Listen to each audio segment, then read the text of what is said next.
Muito boa tarde para todos vocês que estão acompanhando aqui o canal do Conde no meu canal no YouTube. Nós estamos iniciando uma transmissão hoje, o Papo com Linguista.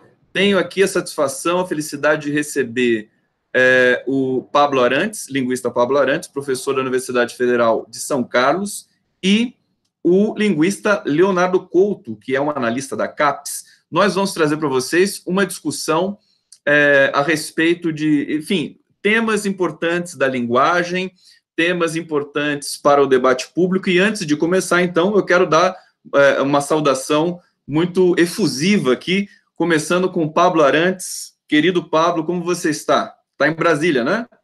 Isso. Saudações, Gustavo, saudações, Léo, e a todos que estão nos escutando. Acho que a gente vai discutir uns assuntos interessantes aí hoje. Estou com um bom sentimento. Hoje assim, o roteiro, né? O roteiro foi feito pelo Pablo, daqui a pouco pelo Pablo, pelo Léo. Daqui a pouco eu vou falar para vocês como é que vai ser a nossa discussão de hoje. Léo Couto, que também está em Brasília. Saudações para você, meu querido. Saudações, Gustavo, saudações, Pablo, saudações a quem nos vê e escuta. Vamos lá, vamos falar de política, vamos falar de linguagem. Muito bem, o nosso eixo é um pouco linguagem e poder. Deixa eu só dar um alô aqui para o pessoal. Já vai chegando aqui na nossa transmissão no canal do Conde. Essa transmissão, depois nós teremos uma retransmissão pela TV 247. E hoje, basicamente, é a nossa estreia, né? Porque no primeiro programa a gente teve alguns problemas técnicos e tal. Então, hoje vai ser para valer. Pablo e Leonardo. Eu quero começar, assim, falando do noticiário quente desse dia de hoje. Eu trabalhei hoje desde a madrugada, editando a home do Brasil 247. Essas duas notícias, talvez três, mais fortes, elas vão ter diretamente a ver com a discussão que nós vamos trazer mais técnica depois, que é justamente, em primeiro lugar, né, a notícia mais antiga que foi soterrada por outra, que é a ligação do Flávio Bolsonaro com as milícias do Rio de Janeiro. Depois veio, na verdade são quatro notícias muito quentes, né? Veio o exílio do Jean Willis. Vocês estão acompanhando mais ou menos esse regime de notícias que está sendo desovado aí de maneira massiva na cena jornalística e na cena da informação digital. Depois, nós tivemos o crime catástrofe em Brumadinho, Minas Gerais, crime ambiental da Vale. E, finalmente, nós tivemos essa notícia que se desenrola neste exato momento, que é o não deferimento da visita do Lula, da ida do Lula para enterrar o seu irmão Vavá. Está no STF nesse momento, o Toffoli que vai tomar a decisão, pode sair a qualquer momento, ela deve sair, inclusive, durante o programa. Primeiro, eu queria começar, então, com o Pablo. Como é que você vê todo esse momento aí da cena da informação, já pegando aí com os links e o viés da análise linguística desse presente momento? Pablo Arantes. Pois é, eu acho que tem uma coisa interessante aí, e até será uma coisa sobre a qual falaremos daqui a pouco. Elas são todas conectadas, né? É um pouco uma avalanche de notícias, como você falou, realmente é uma profusão de coisas. Mas elas não são desconectadas, né? Se você pensar bem, o exílio do Jean Willis tem tudo a ver com esse possível envolvimento eu chamo de os bolsofilhos, né? Os filhos do Bolsonaro são os bolsofilhos. O possível envolvimento deles com as milícias, né? Por quem é que ameaça o Jean Willis? Provavelmente gente desse tipo, né? A coisa de Brumadinho tem a ver com esse desmonte, né, do patrimônio público e com a tomada desse patrimônio pelo interesse de empresas que só, enfim, estão interessadas em lucro e etc., se preocupam nem um pouco com o ambiente. Então a gente tem, digamos, inevitável que aconteça um desastre como esse, se você não cuida, se você não acha que o dinheiro da empresa precisa ser gasto com manutenção, mas sim para pagar 1,6 milhão para o seu presidente. é óbvio, né? Não tem nada de natural, de imprevisível numa coisa como essa, né? E finalmente essa questão do Lula é o esmagamento dele, né? E aí o que vai fazer a conexão, eu acho, com o que a gente vai discutir daqui mais um pouco, é essa negação de valores humanos básicos, né? Você não deixa o Lula ir visitar um irmão morto, né? Uma coisa que qualquer pessoa presa teria direito, né? Uma coisa assegurada, mesmo antes da Constituição de 88, né? Isso é uma coisa que está na Lei de Execuções Penais desde antes, né? Enfim, nem na ditadura ali, tudo bem que eram os estertores da ditadura, etc., mas nem ali, né, se negou para o Lula esse direito. Então, acho que tem a ver com o domínio esse noticiário tem a ver com o domínio de valores que são completamente, né, contra a humanidade, né, contra respeito, contra o bem comum, né. É uma questão um pouco anticivilizatória, né, Pablo? Primeira intervenção aqui, nós realmente teremos aqui um privilégio muito grande de ouvir Pablo Arantes e Leonardo Couto, e agora eu passo para você, Leonardo Couto, para as suas impressões aí, o que você sentiu enfim, nessas 4 grandes notícias que eu trouxe aqui para vocês, de começo, que podem servir depois de frames para a gente analisar juntamente com a proposição do linguista americano George Lakoff, mas eu queria que você falasse aí como cidadão, enfim, como alguém que está acompanhando esse noticiário brasileiro bastante selvagem, enfim. Leonardo Couto. Gustavo, Pablo, a notícia do Jean Willis realmente é muito preocupante, né? Quer dizer, um congressista que o Estado não só não pode proteger, como o chefe do executivo faz piada sobre o evento, né? Essa é a coisa mais chocante do acontecimento, né? Quer dizer, é um primeiro exilado, provavelmente vai ter mais, né? Quer dizer, a gente começa a ver que está claramente chegando numa ditadura, né? Numa ditadura hoje não precisa mais ter tanques na rua, né? Mas as pessoas, elas estão perdendo o direito, ele perdeu o direito de estar tranquilo no Brasil, digamos, né? Na medida que é possível ficar tranquilo no Brasil, né? E ele tem todo o apoio das pessoas aqui, não teria como ser de outra forma, porque realmente, né, eu realmente não sei como ele aguentou tanto tempo, né? Todas essas ameaças, assim, ele foi muito corajoso durante muito tempo, mas ele tá certo, ele quer ver o dia de amanhã, quer lutar, né? Sobre a ida do Lula para o enterro, né? O desfecho era previsível, né? Eles iam dar um jeito de negar, a gente achou. Apesar da fala do Mourão, né? Que o Mourão é outra história, agora ele fala para quem quiser ouvir, né? Ninguém consegue calar ele, aparentemente, né?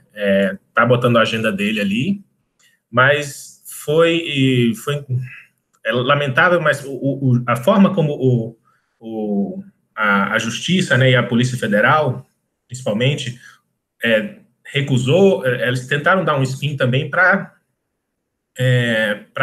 quem quer acreditar naquilo, né, que pode funcionar, quer dizer, olha, nossos helicópteros estavam todos lá em Brumadinho, vocês não querem que a gente tire um helicóptero de Brumadinho só para levar o Lula lá no enterro do irmão dele, né? É isso que eles estão querendo dizer, né? A gente sabe que isso não é verdade, né? Que tem outras alternativas, o PT ofereceu um avião, etc. Tinha vários, se eles tivessem agido rápido, dava para ir até de ônibus, né? Mas essa é a coisa, né? Quer dizer, eles jogaram contra esse valor desumano do Lula não poderia, eles apelam para a tragédia, né? Quer dizer, não, você não vai poder ir porque teve essa outra tragédia, a gente tem que dar prioridade, né? Quer dizer, a gente vai deixar de salvar as pessoas para atender o Lula, né? Então, para quem quiser acreditar nisso, talvez funcione, né? Leonardo Couto, o mais impressionante, né? Tudo isso que você está falando é que eu li o parecer da Lava Jato assinado pelo Deltan Dallagnol e todos os procuradores da Lava Jato, porque a juíza Carolina Lebos pediu, né, um parecer da Lava Jato e acho que ela pediu o parecer da Polícia Federal também para analisar a questão da segurança e tudo mais, né? Todo esse, na verdade, um jogo de empurra, né? A própria Folha de São Paulo chamou de um jogo de empurra. A própria jornalista Mônica Bergamo tuitou, eu achei impressionante o tweet da Mônica Bergamo, porque ela denunciou esse protocolo como se ela fosse uma blogueira suja de esquerda, né? Com muita indignação mesmo. E o caso, por exemplo, de usar o crime catástrofe de Brumadinho para despachar um parecer com relação o habeas corpus do Lula para poder acompanhar o enterro do irmão, eu acho que também tem uma questão aí muito repugnante, né? Até porque você não tem mais vidas para salvar nesse crime catástrofe. Estão todos soterrados. Você tem corpos para encontrar, infelizmente. Infelizmente, a situação é essa, né? Quer dizer, nós vamos ter... Os próprios bombeiros já disseram, falando, não tem mais esperança de encontrar ninguém com vida aqui. Então, fica esse gosto. E aí eu me lembro, desculpem eu me alongar um pouquinho mais, que quem tem muito a dizer hoje aqui realmente são vocês, em função, porque o governo brasileiro, quando o Batiste foi preso na Bolívia, ele mobilizou um avião imediatamente, que não serviu para nada. Foi para a Bolívia e voltou vazio, né? E agora você tem uma questão, quer dizer, dessa ordem de um ex-presidente que está preso de maneira injusta, mas que ninguém reconhece isso, das nossas instituições, quer dizer, a gente chega nesse ponto. Deixa eu só dar um alô aqui para o pessoal que está acompanhando a gente no YouTube, já muita gente chegando aqui para a nossa transmissão, sucesso absoluto, e quem apareceu aqui, a Luciana Salazar Salgado, querida, ela diz o seguinte, Luciana, que também é uma grande linguista, professora aí da Federal também, né, Pablo? É isso? A Luciana, é legal, ele só deu ok para mim. A Luciana diz assim, a semântica anticivilizatória é o ponto fundamental. Grande Luciana, quero um dia fazer um hangout aqui com você, um dia você vai ser nossa convidada aqui. A Luciana dizendo também que o PT disponibilizava transporte, por exemplo. Muita gente chegando aqui, Rose Beatriz Dias, todos os acontecimentos históricos fundamentais até aqui mostram que o governo fascista já está na lama. O Brasil está passando por um processo de acomodação e assimilação para o estupim povo nas ruas. Mensagem muito bacana da Rose, muito obrigado. Então, vamos avançar. Antes de entrar, ainda vou fazer mais uma pequena aproximação do assunto. Vou lançar para o Pablo, que é o seguinte.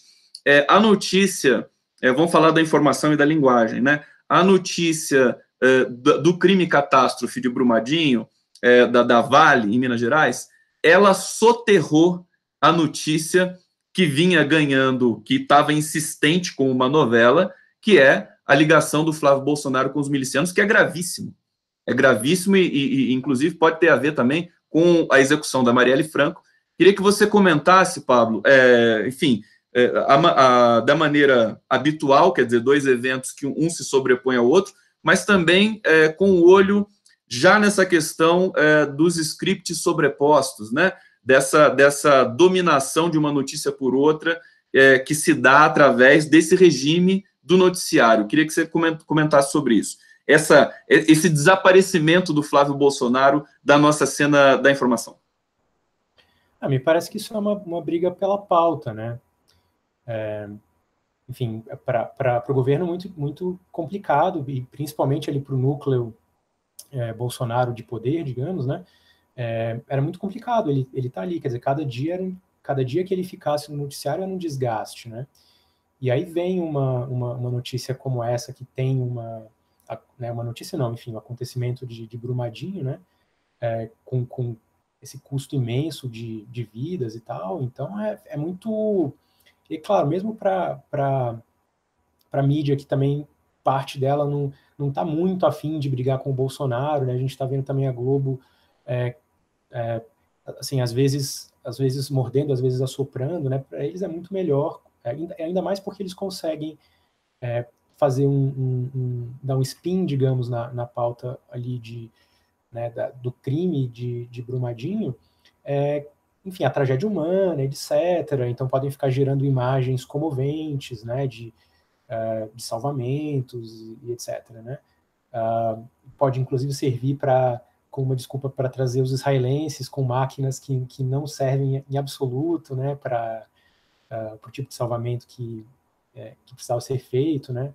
Então, acho que é uma briga de pautas. Então, e para os progressistas, digamos, é complicado porque são duas pautas importantes. A gente quer falar sobre Brumadinho, sobre o crime, quer dar, digamos, a nossa visão sobre isso, né? Como esse acontecimento reflete os nossos valores, mas a gente não quer esquecer também a pauta do Bolsonaro, né? Do Flávio Bolsonaro. Então, a gente fica numa situação difícil de sustentar duas pautas complicadas e, nesse caso, sem nenhuma ajuda, né, da mídia tradicional, né, da mídia corporativa, que realmente escondeu outro escândalo, né? Na verdade, só fazer um comentário que, assim, daí já passo para o Leonardo Couto. É uma disputa de pauta, mas, assim, evidentemente, é impossível você constata que é impossível você disputar a atenção, as manchetes, com um evento daquela dimensão de crime e catástrofe. Evidentemente, ainda que o episódio Flávio Bolsonaro, milicianos e Marielle também seja uma espécie de crime e catástrofe. De qualquer maneira, só chamar atenção para o nosso internauta, para o nosso inscrito aqui no canal do Gustavo Conde, depois a gente também vai ter a transmissão pela TV 247, que como o noticiário se organiza. Acho que esse é um pouco o clima desse programa, desse papo com o linguista, é observar como as notícias são produzidas e como a organização semântica discursiva, ela vai se alastrando, né? Porque a gente percebe que existe uma predominância sempre de um tipo de assunto. Como eu cubro a imprensa todo dia para fazer a coenunciação, né, na home do Brasil 247, e produzir e desmanipular algumas notícias, evidentemente, trazer uma editoração de uma outra natureza, quer dizer, com outro viés, percebi o seguinte, quer dizer, soterrou completamente, o noticiário político foi soterrado. A gente parou de falar de tudo isso, quer dizer, foi isso para o governo Bolsonaro, enfim, para esse momento que aponta no Brasil, foi positivo nesse sentido. Leonardo Couto, queria que você comentasse um pouquinho esse tema. Gustavo, você está certo, realmente teve esse soterramento, né? Isso, quando a gente pensa como é que as pessoas hoje, elas leem notícias, né? As que ainda, como a gente ainda lê notícia, não se informa pelo WhatsApp, né? As pessoas hoje leem notícias basicamente na internet, né? Então, é o que põe ali nas primeiras páginas da internet, né? Não sei se a maioria das pessoas, elas rolam a tela para chegar nas notícias lá de baixo, entendeu? Então, é o que você entrou ali no portal UOL, no portal G1, em alguns outros, e o que está ali na frente, né? Quer dizer, e aí é pelo interesse mesmo, quer dizer, realmente não tem como competir com essa pauta, né? Mas eu acho que como estava vindo antes, né? Começou lá no COAF, com Queiroz, depois chegar no Flávio Bolsonaro. Eu tenho a impressão, é uma especulação, de que a Globo, talvez, ou outra parte da imprensa, esteja guardando algumas coisas ainda, né? Ou esteja ainda cavucando, mas vai soltar no momento certo. Eles não soltaram tudo de uma vez, porque uma acaba enterrando a outra, né? Se você solta do Queiroz junto com o do Flávio, mas a informação já estava lá do mesmo tempo, né? Então, o relatório já estava lá, as coisas são velhas, né? O timing de soltar é que foi parcelado, né? Isso, e talvez eles voltem a fazer esse parcelamento depois que baixar a poeira da notícia de Brumadinho, realmente. É um palpite meu que ainda tem coisa por vir aí, que a imprensa ainda tem coisas aí. Perfeito, até porque essa notícia da ligação do Flávio Bolsonaro com as milícias e tudo mais, ela já, de uma certa maneira, já estava rolando entre jornalistas que cobriam, sobretudo a questão das milícias no Rio de Janeiro, né? Muita gente falou, a gente já sabe que a família Bolsonaro tem ligação com milicianos, e tem gente que diz assim, não é nem com miliciano, é com grupos de extermínio, realmente. Quer dizer, o discurso deles é esse. Então, não teria por que se duvidar muito disso também. Agora, evidentemente, nós temos que prospectar, o jornalismo tem que prospectar e produzir algum tipo de comprovação empírica desse protocolo. Eu queria, então, começar a nossa discussão mais técnica de linguística e quero fazer um pequeno preâmbulo para vocês, meus queridos. Vocês sabem que eu tenho uma posição, eu concebo esse momento que o Brasil está vivendo como um colapso semântico, um colapso dos sentidos. Eu acho que os sentidos, não só políticos, mas também sociais, eles derreteram de uma maneira e é muito difícil de você, inclusive, observar esse processo em andamento, porque você está dentro dele. As pessoas não entendem mais as outras. Eu acho que é aí que entra também a nossa pauta de hoje, que é o livro do Lakoff. Eu queria que o Pablo começasse a falar sobre esse livro e dizer um pouco do Lakoff, quem é esse linguista americano, já trazendo aí que o livro é o Don't Think of an Elephant. É isso, né? Don't Think of an Elephant. Eu queria que você falasse, que é um livro que foi publicado em 2005, isso, e republicado em 2014, o roteiro que o Pablo fez aqui. Fala um pouquinho da discussão que o Lakoff propõe para a gente começar, então, nossa rodada aqui desse debate mais voltado para a linguagem. Pablo Arantes. Só um caquinho aí em relação ao que o Leonardo estava falando, né? A imprensa está parcelando as notícias como o Queiroz parcelava, né, os seus depósitos, né? Muito bom. Então, o Leonardo e eu tivemos a ideia de discutir nesse espaço aqui esse livro do linguista americano George Lakoff, que chama isso aí mesmo, que o Gustavo falou, Don't Think of an Elephant. E ele tem um subtítulo que, traduzido, ele diz muito sobre o assunto do livro, que é o seguinte: conheça seus valores e paute o debate, né? Então, o George Lakoff era um linguista, digamos, bem acadêmico e tal, e nesses últimos anos, aí ele já uma pessoa um pouco mais velha, deve ter até aposentado, ele começou a se interessar pelo debate político, principalmente nos Estados Unidos, né? E ele publicou esse livro em 2005, que é um pouco uma espécie de como é que essa teoria que ele desenvolveu como linguista, como é que ela poderia ajudar a explicar um pouco o debate político, né? E ele republicou, e veja bem, ele publicou em 2005 e não deram muita bola. Até que em 2014, ali, enfim, a coisa já estava caminhando para o que veio a ser o Trump, né? E aí ele... Em 2005, o mundo ainda não estava nesse processo de derretimento da civilização, né? O mundo ainda era um pouco outro, né? Então, assim, é uma espécie o livro é uma espécie de tentativa consciente de interferir, de intervir no debate público. É um bom exemplo de uma interação aí frutífera entre teoria e prática, né? Ele escreveu mesmo esse livro, ele diz, para ativistas, né? Para ativistas progressistas. Então, ele não é um isentão, não está em cima do muro. Ele escreveu um livro para o que ele chama de os progressives, né? Que a gente poderia traduzir como os progressistas, né? E ele, na verdade, tem dois pontos de partida e eles se articulam, que é o seguinte: é um pressuposto que é mais geral, tal, que é o seguinte: a ideia de que a identidade política das pessoas, quer dizer, se você se identifica como conservador, como progressista, né, a sua identificação com algum ponto do espectro ideológico, ela se faz basicamente em termos de valores morais, ou seja, depende um pouco do que você acha que é certo e do que você acha que é errado. Dependendo de como você faz esse julgamento, você se filia a um pedaço aí do espectro. Isso é, de uma certa forma, uma simplificação e tal, mas faz sentido em muitas dimensões.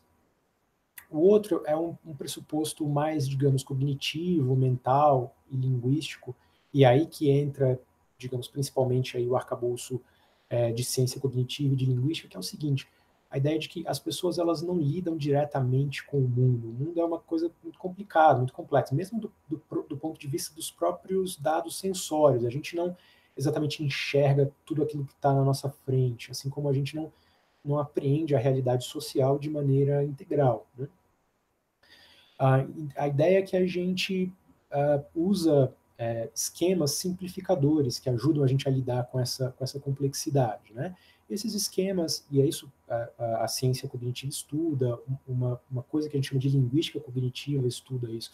A ideia, e o Lakoff é um cara que foi meio pioneiro nessa ideia de dizer que alguns desses esquemas eles estão muito enraizados, inclusive no próprio corpo, né? A gente faz metáforas para lidar com a complexidade do mundo, que algumas delas são enraizadas no nosso próprio corpo, outras são um pouco mais abstratas, mas elas muitas vezes se fundamentam nessas que são básicas, mais corpóreas, né? Mas a ideia, e claro, elas são depois compartilhadas socialmente, mas a função fundamental é simplificar um pouco a complexidade do mundo. Ele ele e outros criam uma noção que se chama em inglês de frame. Tá?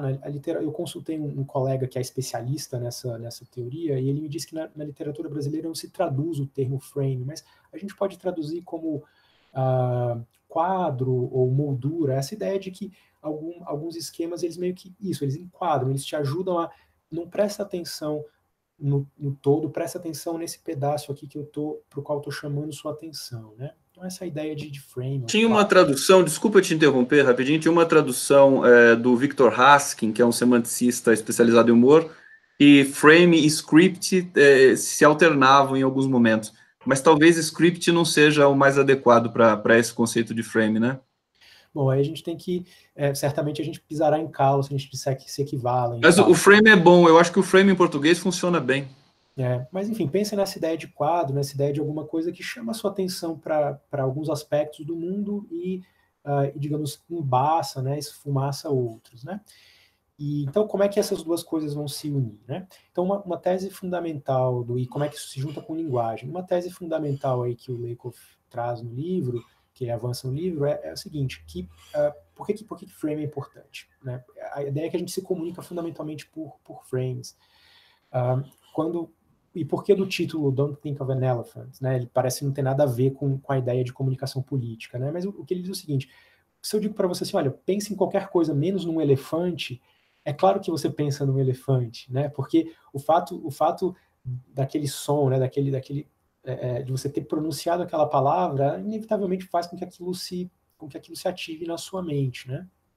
E aí uma tese dele é o seguinte, que é importante para a comunicação política, né?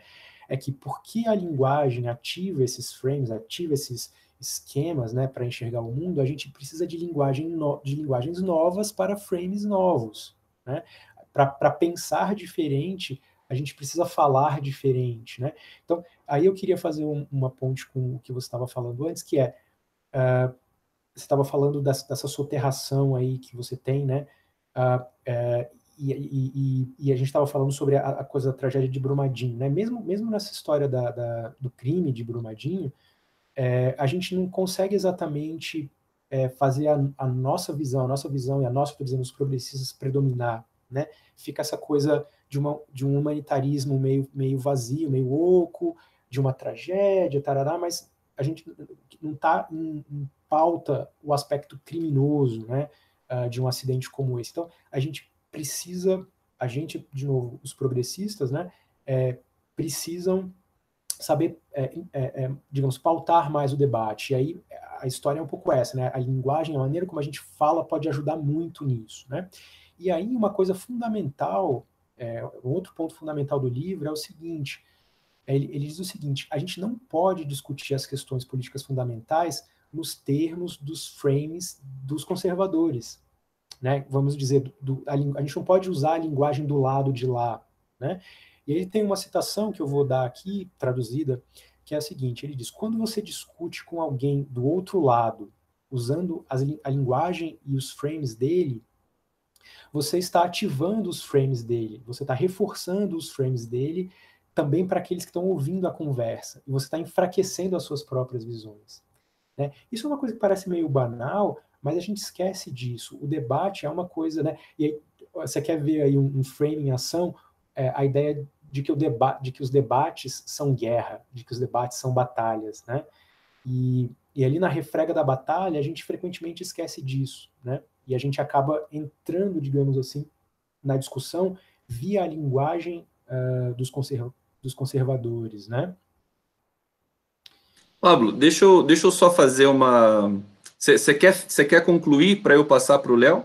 2 minutinhos para concluir, para fechar o argumento aqui, a lógica do argumento. E a história é a seguinte, por que a gente tem essa ligação forte entre política e moral, ou seja, entre política e valores, né?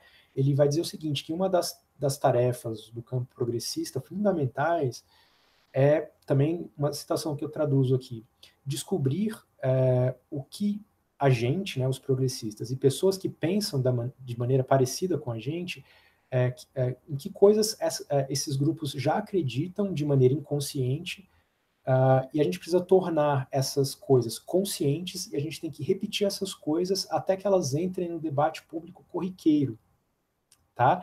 Então, isso é uma coisa fundamental. Os valores progressistas, né, eles não estão contando no debate público tanto assim, né? Ou eles não estão enquadrados de uma maneira favorável a esses valores que a gente considera os valores progressistas, né? E aí, para terminar, e aí isso é uma coisa importante no livro também, é o seguinte, uma simplificação, então, fundamental que nós, como humanos, temos, né, ou fazemos quando a gente lida com a vida política, é que a gente acaba vendo agrupamentos que são de grande escala, como países, nações, etc., em termos de grupos menores, como a família, né? Então a gente usa, digamos, o frame da família para pensar no Estado, né, para pensar na sociedade e tal. E foi estudando os valores da família, né? Isso é uma coisa muito importante no discurso conservador norte-americano, essa coisa dessa fixação na família e tal. E foi através da investigação, né, da lógica de como se organizava esse discurso em torno da família que o Lakoff chegou um pouco nessas ideias, né?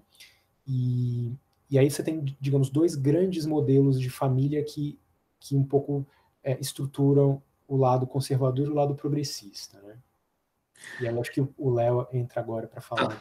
Perfeito. Antes do Léo entrar, quer dizer, o Pablo também falou tudo de primeira, né? Isso é uma coisa impressionante. O Pablo fez um roteiro. Foi junto com o Léo esse roteiro? Foi, junto com o Léo. Junto com o Léo, 4 mãos, né? É um roteiro sensacional que depois eu vou pedir para vocês transformarem em artigo para a gente publicar, porque eu acho que é de extrema relevância. Acho que é o tema, talvez um dos temas mais quentes nesse momento para a cena política, porque justamente você está falando, o que aconteceu no Brasil nesses últimos tempos foi o campo, nem chamo de campo da esquerda ou campo progressista, quer dizer, o campo da civilização. Ele deixou de conseguir pautar esses debates, coisa que ele sempre vinha fazendo, né? Ao longo aí, enfim, nesse momento, quando o Lakoff publicou esse livro naquele primeiro momento, em 2005, o mundo era outro, né? A gente tinha Obama, a gente tinha Lula, a gente tinha um outro clima no mundo todo. Antes de passar para o Léo, só ler aqui alguns comentários dos nossos internautas que estão curtindo aqui esse papo com o linguista especial de hoje. E já vou avisando que será toda quarta-feira ao meio-dia. Carla Carlinha dizendo aqui, Conde, ainda sobre a não autorização da ida do Lula velório do irmão, o Mourão, presidente de exercício, não poderia dar autorização à própria S? Não, eu acho que não. Eu acho que isso tem que passar realmente por um protocolo judicial. Luciana Salgado dizendo de novo aqui para a gente, né, querida Luciana? Esse parcelamento da notícia é um dado importante, pois ao mesmo tempo regido pela política, pelo jogo político que está posto, né? Mas também pelo caráter da notícia como dinheiro, como no que ela pode render, as ligações publicitárias aí, né, que na verdade pautam a nossa produção jornalística tradicional em grande medida. Leonardo Couto, com base em tudo isso que o Pablo disse, mais os comentários aí dos nossos internautas, o que você teria a dizer realmente, esse regime dos pautamentos, né, isso acabou ficando... o campo da civilização, talvez por pressupor que o mundo já estava ganho e que a civilização já estava posta, achou que não precisava mais fazer esse embate discursivo, semântico, né, na cena do debate público. Como é que você vê? Inclusive, quero que você fale também um pouquinho sobre a sua percepção do argumento do George Lakoff. Gustavo, curioso a gente vou voltar aqui nas datas, né? Na publicação original, era um momento, na verdade, também complicado nos Estados Unidos, mas não tão complicado quanto agora, porque, na verdade, quem era o presidente ainda era o George Bush, né? E, quer dizer, e ele já estava prevendo, já tinha visto aqui que os conservadores estavam ganhando terreno, né? E decide fazer esse livro, estudou a questão, mas já estava pessimista, né? Teve depois dos anos Obama, mas agora a coisa ficou realmente muito pior, né? E no Brasil, não, a gente estava realmente primeiro mandato do Lula, depois o segundo, era uma coisa que nem passava na nossa cabeça, esse retorno desse conservadorismo religioso, né, principalmente. Né? Então, eu acho que realmente é isso. Nesse momento, realmente é muito oportuno a gente falar desse assunto, né? E voltando para o que o Paulo estava falando, né? Quer dizer, os dois modelos de família que a gente tem, né? Isso é pensando muito nos Estados Unidos, né? Quer dizer, aquela família tradicional, mas que a gente pode pensar um pouco, né? Ele fala de pai severo, aí entenda o pai como chefe de família ou alguma coisa assim, versus o pai afetuoso ou cuidadoso, né? O pai severo é aquele o conservador, né? Que educa, se não com ameaça, que exige muito dos filhos, que acha que eles têm que ser os melhores, ou vai ter punição, né? É aquele pai que muita gente acha, inclusive, que talvez seja o melhor porque é o que ensina, né? Que ensina na base da dureza, né? Versus esse pai que a gente pode chamar de mais progressista, que é o pai que cuida da criança, né? Que cuida da família, né? Mas que cuida como, que talvez é uma coisa que a gente não esteja vendo mais, né? E aí você pode pensar essa família severa, conservadora, essa família afetuosa, né? E como é que isso chega nos valores, né? Valores progressistas ou conservadores, né? Quer dizer, os pais afetuosos vão falar para os filhos coisas como justiça social, né? Quer dizer, as pessoas não são pobres porque elas querem, elas não são pobres porque elas são preguiçosas, né? Existe um contexto, né? Existe uma história, né? Enquanto o pai severo vai falar, não, ele só não sabe dar duro. Quem dá duro consegue, basta querer, né? Aí você pode pensar em outras questões, por exemplo, né? Como uma das pautas atuais, meio ambiente, né? A família mais progressista vai falar, não, é realmente importante conservar o ambiente, né? Já do outro lado está vendo, não, o importante é desenvolver, a indústria, é a oportunidade para ganhar dinheiro, né? O dinheiro a qualquer custo, né? Porque você tem que vencer na vida e tem que ver os meios, né? O importante é esse vencer na vida, né? Infelizmente, parece que a gente está num momento que esse modelo de pai severo, quer dizer, a direita conseguiu capturar isso nas pessoas, né? É uma grande simplificação, né? Esses dois modelos, né? Claro que as famílias vão ter um pouco de cada, né? Esses são dois extremos, né? Mas a verdade é que a direita conseguiu capturar, né? Quer dizer, o discurso lá de bandido bom é bandido morto, né? Então, quer dizer, as pessoas elas vão para a criminalidade, se tornam bandidos porque querem, porque ele teria escolha o tempo todo, né? Versus a ideia, não, você tem que olhar as condições de vida, você sabe que existe história, etc., né? Pode falar. Eu acho que isso se encaixa naquilo que o Pablo colocou no começo, que é a questão dos valores morais, né, prevalecerem diante da própria configuração das identidades, né? Isso é muito forte. Então, o Léo está rastreando aqui. Deixa eu só contextualizar, inclusive contextualizar o propósito do nosso debate aqui. Eu peço licença só para fazer um comentário, que sobre a minha formação, somos todos linguistas, mas, felizmente, até nós somos de escolas diferentes, e eu tenho uma influência mais do marxismo, né, em função da análise do discurso, e tem uma tendência de analisar esses fenômenos sociais pela lente da história, com um pouco mais, assim, ela prevalece um pouco mais. Só que eu entrei num beco sem saída também, e quero dizer para vocês, e quero pedir ajuda de vocês, né, que é o seguinte, por exemplo, para um analista do discurso, né, da escola francesa, a gente tenderia a formular a seguinte constatação do que está acontecendo no Brasil e, em grande medida, no mundo. Para esse protocolo de truncamento, de chantagens, de fake news, de pós-verdade, que é de maneira como se fosse uma enxurrada de informação que é desovada e confunde toda a cena do debate, eu tendo, já escrevi sobre isso, né, tendo a entender que a própria configuração social dá uma resposta para isso espontaneamente. A coletividade responde, e ela vai conseguindo dar uma resposta.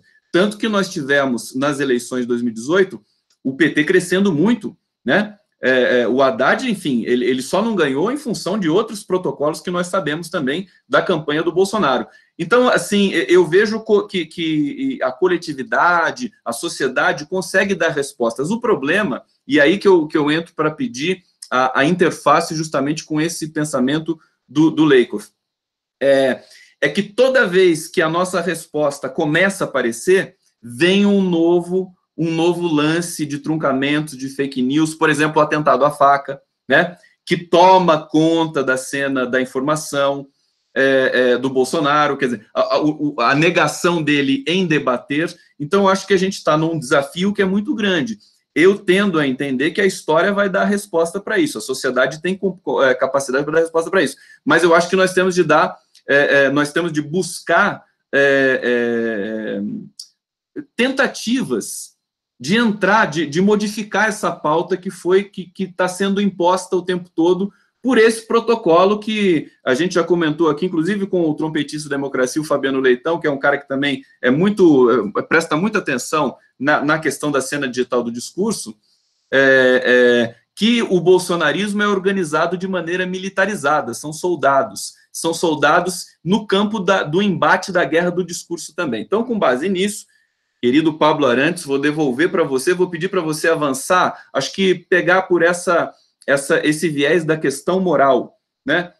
Nós nos identificamos com isso, o Leonardo Couto colocou bem que o pai severo versus o pai progressista, a imagem do pai, né? Não é para pensar no pai, assim, claro que você pensa para fazer a alusão, mas é a imagem, estruturalmente pensando, né? Esse grande pai que vai manter tudo com as 4 armas, né, que estão liberadas agora pelo decreto do Bolsonaro. Pablo Arantes, por favor, a palavra é sua. Você levantou uma questão bem interessante, Gustavo, porque você estava falando de história, de ideologia e etc. E é por isso que no começo eu disse que a gente está trabalhando aqui com uma simplificação, né?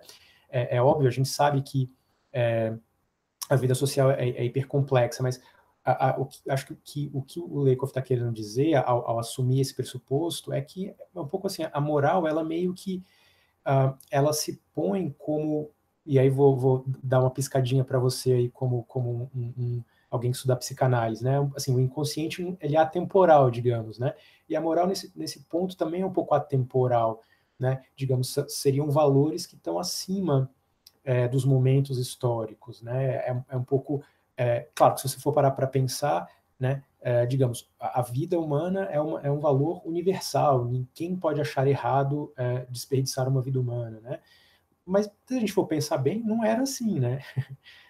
Dependia de muita coisa, dependia de se você era um escravo, dependia de se você, né, da sua casta, se você morasse, sei lá, na Grécia, etc.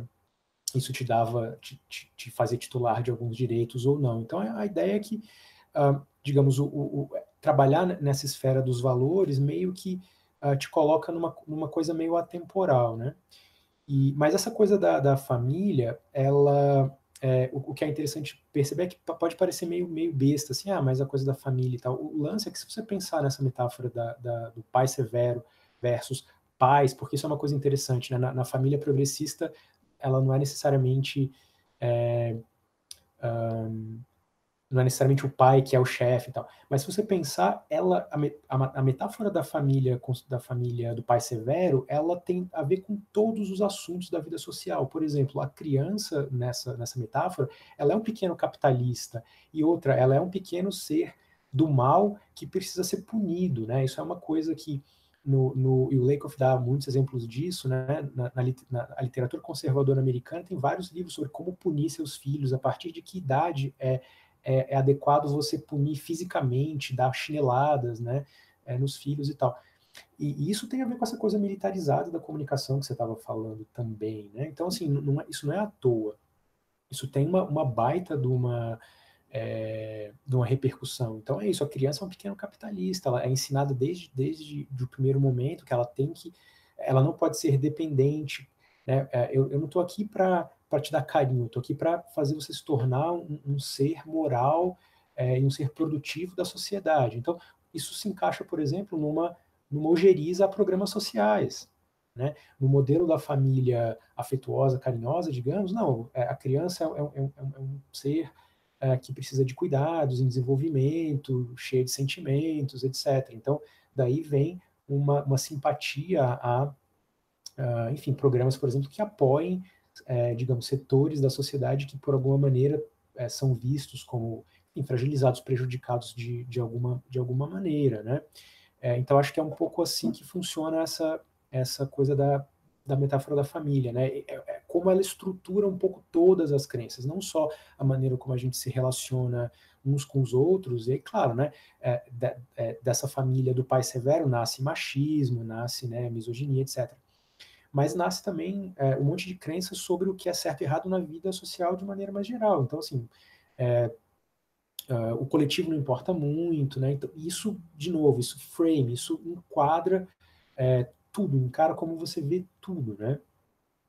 Então, por exemplo, para dar um exemplo de como é que você discutir as coisas no frame do outro lado é uma coisa ruim. Eu vou dar um exemplo do lado de lá e um exemplo do lado de cá. Quando a gente fala... e aí um que está assim, na boca agora é esse de Brumadinho, né? Quer dizer, se a gente falar disso como... Se a gente falar do que aconteceu como é uma tragédia, uma infelicidade, uma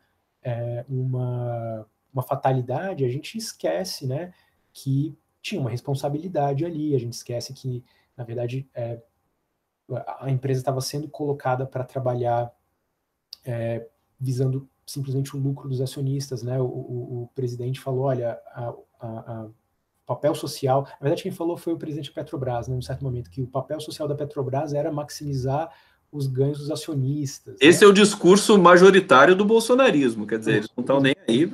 Agora, se você fala assim, não, isso foi um crime, porque você estava desrespeitando a vida, você estava desrespeitando o ambiente, etc. Então, a gente tem que enquadrar, a gente tem que colocar as coisas, digamos, segundo os valores que o campo progressista considera essenciais. A gente não quer proteger lucro de acionista, a gente quer proteger o ambiente, a gente quer proteger os trabalhadores, né? Quer dizer, se você pensar na metáfora da família, aqueles trabalhadores que morreram, eles são meio que os filhos daquela empresa.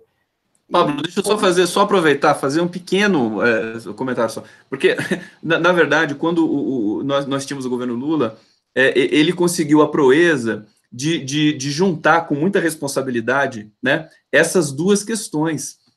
O lucro, porque todo mundo ganhou no governo Lula e Dilma, sobretudo primeiro governo Dilma, e também a responsabilidade social de preservação ambiental. O Brasil estava num momento absolutamente luminoso, com diminuição do desmatamento, com grande soberania das nações indígenas, com direitos LGBTs, né? Eu acho que é importante a gente lembrar. A gente está avançando bastante, Pablo. Você me permite que eu passe para o Léo? Claro, e depois a gente retorna? Porque o assunto... Pode concluir, o assunto está pegando fogo, né? Por isso que o Lula é tão perigoso, porque o Lula, ele era esse cara que, apesar dele ser claramente progressista e ter esses valores, ele era um cara negociador, né? Exatamente. Então, por isso que ele é perigoso. É muito interessante isso. Leonardo Couto, por favor, queremos ouvi-lo. Bom, voltando um pouco, Gustavo, na questão das fake news, né? Na verdade, a gente não sabe como combater fake news, né? A gente não sabe nem se deve combater fake news, essa é a verdade, né? Porque, voltando ao que o Pablo estava falando, né? Quer dizer, quando você fala, usando os termos do discurso do outro, você só reforça. Então, propagavam lá as fake news lá de mamadeira de piroca, como chamavam, né? E aí você fala, não, é falso que existia mamadeira de piroca. Se você ficar insistindo que é falso, você ajuda aquele protocolo. Né? Então, aí você vai, né, dizendo a verdade, mas aí a verdade já não interessa mais, né? Quer dizer, então, ninguém ainda sabe a estratégia boa para combater isso, né? Quer dizer, ignora, tenta combater com fatos, não dá certo, isso a gente já viu. E a alternativa que a gente está falando aqui, que o Lakoff propõe, coloque isso nos seus termos, né? Coloque isso nos seus termos. E ele fala uma coisa que é é muito difícil para a gente fazer, né? Quer dizer, quando alguém te fizer uma dessas acusações ou um desses assuntos falsos, né? Quer dizer, o Lula é ladrão, o Lula presidiário, né? Não responder nesses termos, né? Mas a gente tem o impulso de responder dizendo não é isso, etc., né? Porque um debate intelectual honesto, você responde às perguntas que são perguntadas diretamente, mas não é isso que a outra parte faz, né? E aí ele fala até que ponto a gente deve fazer isso. Não? Ele não está falando que a gente já comece a espalhar boatos, mas não se engajem nisso, né? Não engajem em falar que o Lula é um presidiário comum, que o Lula é ladrão. Mude o discurso, né? Mas isso é um exercício muito difícil, né? Você, de certa forma, não ignorar, mas conscientemente mudar o foco, né? Isso a gente não soube fazer na eleição. Realmente combater fake news, aí tenta-se judicialmente, mas a internet não se controla, né? O WhatsApp não se controla, a internet não se controla, então não tem um método fácil ainda, né? Quer dizer, tem que ser por outro lugar, tem que ser... Talvez a linguagem não salve a gente completamente, mas ela pode ajudar um bocado, né? Quer dizer, o discurso político. Leonardo, nesse ponto, acho que eu vou discordar, assim, sutilmente, mas para concordar num outro ponto com você, que durante as eleições, eu senti, eu cobri isso, assim, muito proximamente, com todos os problemas, o problema conjuntural é muito grande, porque você tem a elite toda brasileira, né? Você tem a classe média toda, você tem um segmento todo que nutre um ódio muito profundo pelas esquerdas, pelo PT, pelo Lula, pela Dilma, pela Gleisi, etc. Isso fica um cinturão de ódio fazendo um movimento de contenção para que o debate aconteça. Isso é fato. Mas o Haddad e as esquerdas conseguiam furar, estavam conseguindo furar essa resistência. Por que não dava certo? Por que depois fracassou, a meu ver?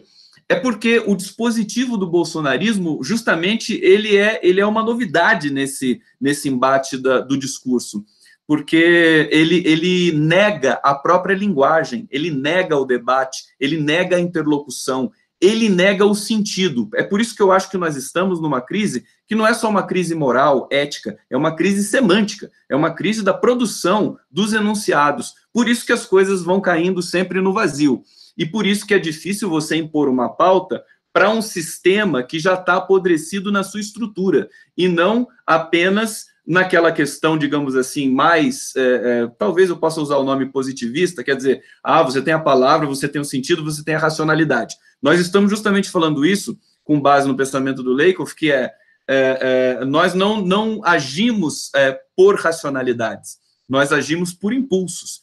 Essa é a grande questão que o bolsonarismo captou, sequestrou para sua produção, enfim, eu não digo nem de sentido, para sua produção de adesismo, de adesão vazia no seio da sociedade, que tem uma consequência muito forte, que é uma consequência que é uma eleição presidencial. Mas, enfim, nós estamos já chegando, quer dizer, o tempo rodou muito, nós vamos ter que trazer esse tema também para os próximos programas. Então, antes de voltar para o Léo, vou passar novamente para o Pablo. Antes de passar para o Pablo, eu tenho que conduzir aqui a nossa transmissão pelo YouTube. Muita gente curtindo aqui. Laranja acima de tudo. Olha só, o problema principal é a grande mídia. Qual o motivo de tanto ódio ao PT? Elvira Monteiro perguntando para a gente. Isabel Rabalho, os bolsominions felizes dizendo que o PT morreu. Jefferson, Elvira Monteiro, Cris Souza, Júlio Franco, muito obrigado. Pessoal perguntando se tem superchat no meu canal, ainda não, mas eu já estou providenciando. Peço para todos vocês darem o like, para vocês compartilharem esse programa, e agora eu vou voltar, então, Pablo Arantes, eu queria te perguntar, te pedir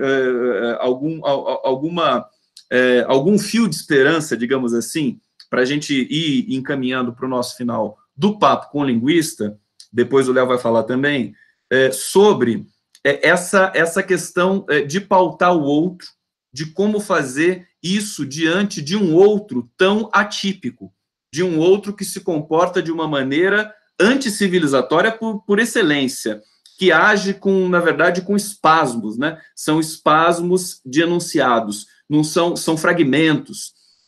E como que a esquerda progressista e diria assim, o segmento civilizado da sociedade, eu acho que nós vamos encaminhar para um momento retomar o curso da história, que nesse momento está suspenso. Mas, por exemplo, nesse ano de 2019, nós não temos um ano eleitoral e nós vamos ter pressões de diversas ordens, que eu acho que serão nas ruas, serão do jeito clássico e também na cena digital. Queria que você falasse se existe algum tipo de estratégia para a gente poder lançar um esboço aqui, começar a lançar esboços de estratégia nesse programa Papo com o Linguista, para orientar os políticos que estão na linha de frente, por exemplo, no Congresso, na esquerda, para esse embate que vai se dar no Congresso Nacional, por exemplo, na votação da reforma da Previdência. Como é que eles vão se comportar? Eu acho que a política no sentido mais clássico que nós conhecemos, ela vai voltar. Assim que o Congresso começar as suas atividades, nós vamos ter informações novas, porque o Congresso é realmente a reverberação do povo brasileiro, do discurso, e ali as coisas vão acontecer. Vocês estão pertinho do Congresso aí, porque vocês estão em Brasília. Pablo Arantes. Então, Gustavo, acho que tem uma questão aí que é meio tecnológica, de estrutura, a gente está brigando é uma briga desigual, né? A gente não tem a Globo, não tem a Record, não tem o SBT, os progressistas não têm a mesma estrutura, né? E isso é uma coisa que também não é só televisão, gente. É Instituto Millennium, são os think tanks, eles têm uma fábrica né, em escala industrial mesmo, de produção de narrativa, de tradução desses valores conservadores que estão baseados aí nesse modelo da família, né, comandada pelo pai estrito. Eles traduzem essa metáfora para N segmentos, entendeu? Para os empresários, para as famílias, sabe, assim, e o que acontece é que eu acho que a gente tem que brigar para ter essa estrutura, e eu acho que a gente tem que, a minha impressão é que, aí eu discordo um pouquinho de você, a comunicação da esquerda é muito técnica, muito fatos e tal, e em alguns momentos eu acho que o Lula era um cara que se comunicava um pouco mais por emoções e tal. Eu acho que a gente tinha que seguir o exemplo dele. Em alguns momentos eu achei que o Haddad estava técnico demais, né? Eu acho que a gente tem que pensar. Concordo. Isso é uma das coisas que o Lakoff fala. Você tem que pensar e falar em termos de valores. Você tem que falar aquilo em que você acredita. Tem uma coisa que é a seguinte. Eu vou dar um exemplo. E um fio de esperança é o seguinte. O lado de lá também pisa no tomate. Você quer um exemplo? O Vélez Rodrigues falou o seguinte, ele falou o seguinte: universidade não é para todos. Ele falou no nosso frame, a gente falava de universidade para todos. Esse era um valor nosso da universalidade. E ele foi lá e negou esse valor. Sensacional você encontrar isso. Ele ativou essa memória de a universidade era para todos. E aí o que acontece? Ele ficou mal na fita, ninguém quer parecer mal, ninguém quer parecer na cena pública que está defendendo uma coisa ruim, e a gente tem que mostrar para as pessoas que esses valores conservadores são ruins. Quer um outro exemplo? Previdência. A gente tem, isso é uma coisa que o Lakoff fala também, a gente tem que criar narrativas, criar histórias, emocionar as pessoas. Então, quando a gente for falar de previdência, não pode falar de o mito do rombo da previdência, não pode usar a palavra rombo da previdência, porque isso já isso já enquadra o debate. A previdência é um saco sem fundo e tal. A previdência é o que garante sobrevivência para velhinho, né? Você gosta de família? Ótimo, você é evangélico e gosta de família? Pois é a previdência que permite que o avô se aposente um dia e cuide do netinho, entendeu? Defender direito, né? Um outro frame típico, né? O escolher entre direitos e empregos, né? Direitos trabalhistas é o que permite que uma família exista, porque permite que ter direito de descanso descanso aos sábados e domingos é o que permite que os pais deem atenção aos filhos. Então tem que trazer esse lado, entendeu? Do debate. E a gente tem que fazer uma espécie de cartografia de quais são os valores brasileiros, quais são os valores que inclusive unificam os dois campos. A gente tem que investir neles, entendeu? A gente tem que conhecer, inclusive, quais são os nossos pensamentos. Porque quais são as verdades em que a gente acredita, os nossos valores, a gente tem que frame, a gente tem que enquadrar a nossa comunicação a partir deles. Entendeu? Mostrar para eles, vocês estão sendo canalhas, vocês estão sendo... Claro, não dessa maneira acusatória, mas assim, isso aí que você está querendo, sacaneia a família, sacaneia a criança, sacaneia velhinho. Isso aí desestrutura a família. Entendeu? Pablo Arantes, vocês estão vendo o nível do nosso debate aqui, o nível do intelectual do Pablo Arantes, que eu admiro há muito tempo, Leonardo Couto, igualmente, também admiro há muito tempo. Quer dizer, eu acho que esse papo com linguista, pelo feedback até que eu estou vendo aqui, de todo mundo comentando aqui no nosso canal, vai ser algo que vai pegar muito forte, porque eu acho que é um tipo de debate que estava faltando, né, na cena, o debate da linguagem, né, o debate, assim, mas não o debate solto da linguagem, o debate com um embasamento teórico, né, e de preferência com uma questão concreta, quer dizer, um livro do Lakoff, e nós vamos ter outras referências para trazer aqui para esse debate. Eu vou passar a palavra agora para o Leonardo Couto. Leonardo Couto, a universidade é para todos, afinal de contas? Como é que é isso? Deveria ser, né? O Brasil, historicamente, tem uma taxa de matrícula, eles chamam, né, se você pega pessoas entre 18 e 24 anos, né, veio o percentual delas que está na universidade. No Brasil, era baixíssimo antes do governo Lula. O Dilma melhorou um bocado, mas ainda é baixa, né? Ainda é abaixo da Argentina, e foi expandida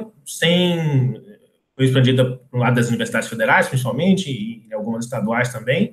Foi muito expandida, mais que dobrou as vagas, mas ela foi expandida em parte também sem qualidade, infelizmente, né? Por conta das particulares, né?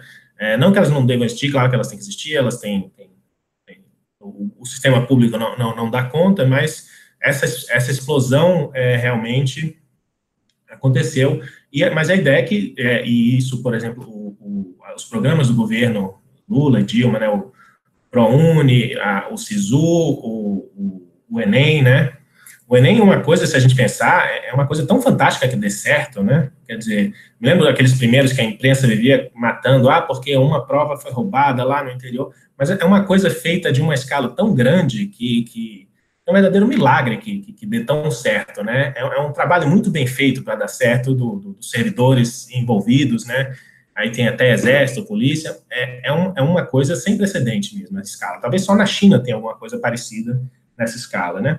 E agora a gente não sabe o que vai acontecer com o Enem, né? Porque o Bolsonaro exatamente, né? já tinha nomeado Não, a coisa toda é surreal, essa coisa dele olhar a prova, né? E isso também, uma coisa que ficou essa impressão na imprensa, né? Que ela só deu a questão lá, pseudo-polêmica, né? Sobre a linguagem gay, né? Mas não era sobre linguagem gay, era sobre variação linguística, né? Não tinha nada a ver. Não tinha nada a ver com como eles são muito limitados, eles não conseguem nem se colocar para fazer uma crítica para o Enem, quer dizer, ficou uma coisa muito... Exatamente, né? E a imprensa também pegou a parte errada, enfim. Mas aí, voltando o que vocês falam, né? Eu concordo com você e com o Pablo, e disso da gente fazendo narrativas, né? A gente tem que criar narrativas, tem que não esquecer, mas a gente tem que lembrar que as pessoas não são racionais o tempo todo, né? E o outro lado sobre capturar isso, e a gente, talvez menos, né? Quer dizer, apelar só à racionalidade não funciona, né? Não funciona para várias coisas, né? E isso, por exemplo, publicitários sabem há muito tempo, né? Você bota um cachorrinho, um bebezinho, você vende seu produto, que é uma beleza, né? Mas os publicitários, e aí a gente sabe que o outro lado usou dessa publicidade, né? Nos Estados Unidos, então, foi uma coisa muito mais clara, né?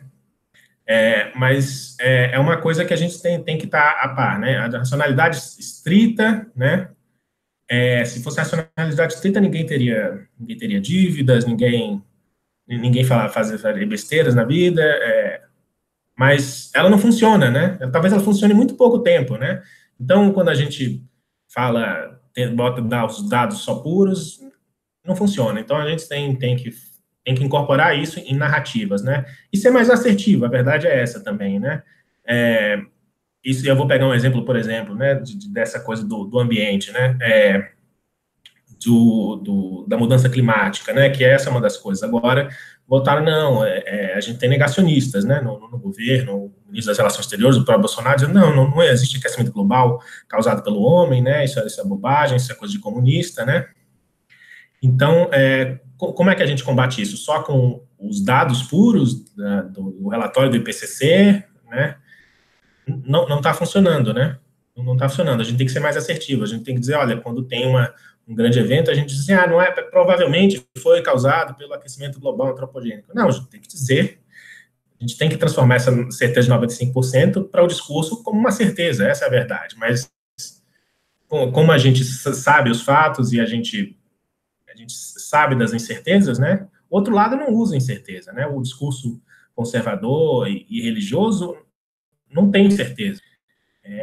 Deus quis assim, Deus vai punir, com certeza, não tem meio termo, né? E a gente sempre modula muitas coisas no discurso, inclusive, e nessas narrativas. E uma narrativa cheia de talvez, provavelmente, etc., não funciona tanto quanto uma propaganda bonita, né? Perfeito.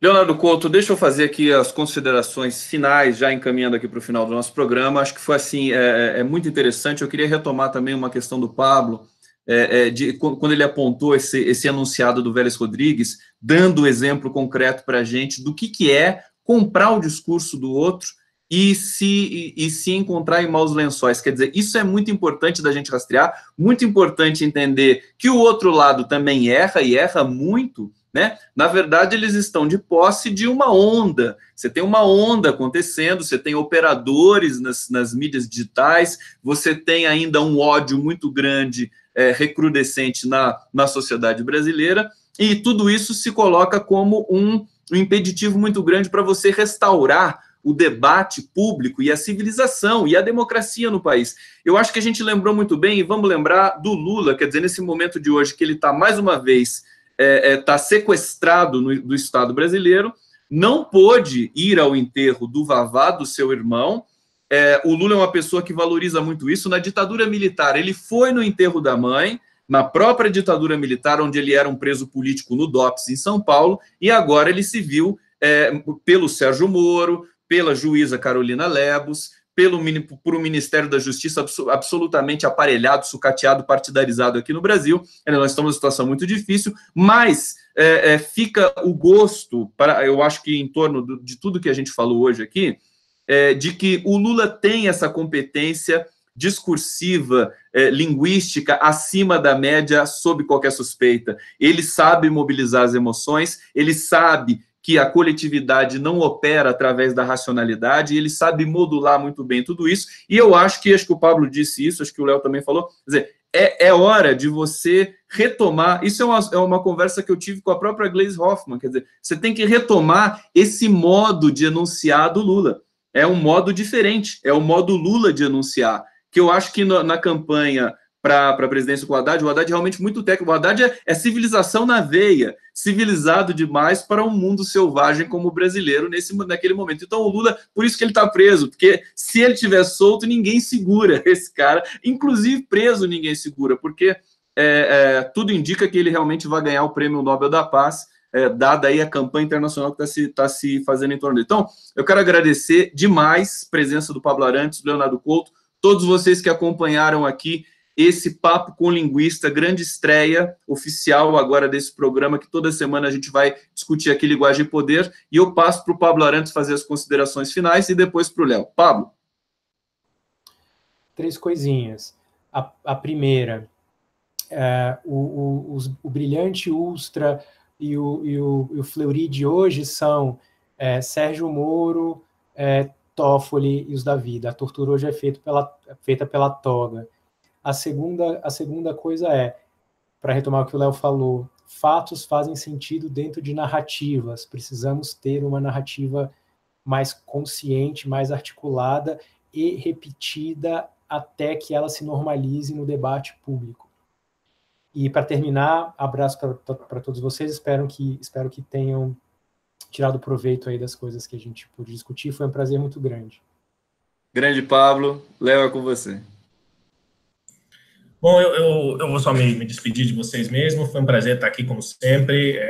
Essa segunda vez também. Espero que a gente, com certeza, vai repetir e continuar algum desses papos aqui, sobre essa questão da narrativa, principalmente, né? Eu acho que a gente tem que dar um foco nisso. E aí a gente continua com o Pablo. Um abraço a todos que estão escutando a gente, ouvindo. Valeu, Leonardo Couto, muito obrigado, Pablo Arantes, prazer muito grande fazer esse debate com vocês, estaremos semana que vem, vamos retomar esse livro do Lakoff, vamos trazer outras coisas, e vamos aguardar os acontecimentos aí desse dia de hoje, da semana que aponta no horizonte também. Agradeço a todos que acompanharam o programa Papo com o Linguista, até a próxima semana, um beijo para todos vocês, e até a próxima.